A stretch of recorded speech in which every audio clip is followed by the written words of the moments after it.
into nothingness. Let's watch out for this, friends.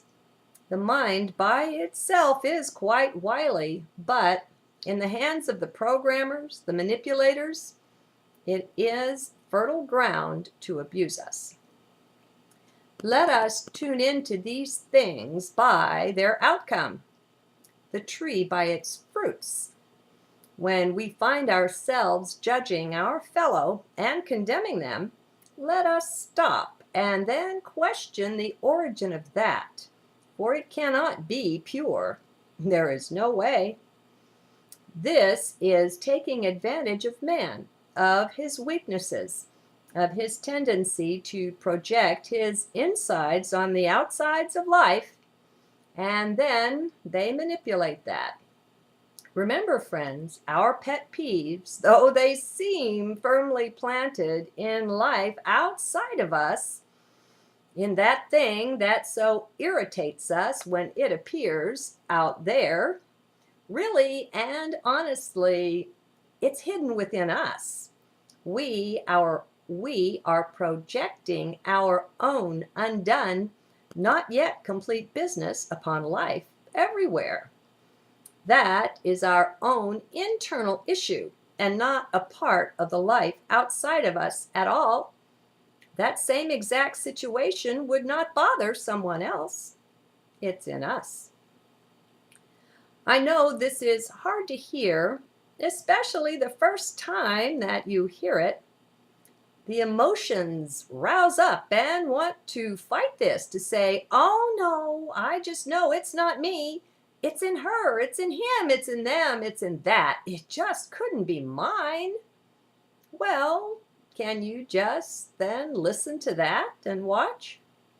That's all it takes, you know, that and an open mind, one that's not quite convinced it knows everything. These three ingredients are quite a magical combination, you'll find. Open mind, willingness to watch, and a good dose of humility thrown in to season the stew. As has been said before, we are the environment. One day soon, man, woman will see this. His beautiful blind eyes will open upon the scene he creates, and he will realize himself as the creator in his thoughts and his feelings, his beliefs.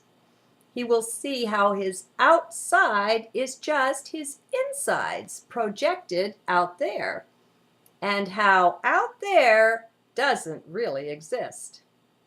What he thought of it was false, was just a chimera, sustained by his mere belief. Our beliefs are so powerful, friends. Let's look to them. Just looking is such powerful stuff. Observing will bring many gifts, gifts of perception, not least in the bunch, but it will bring more gifts as well. Once you start it, you'll see.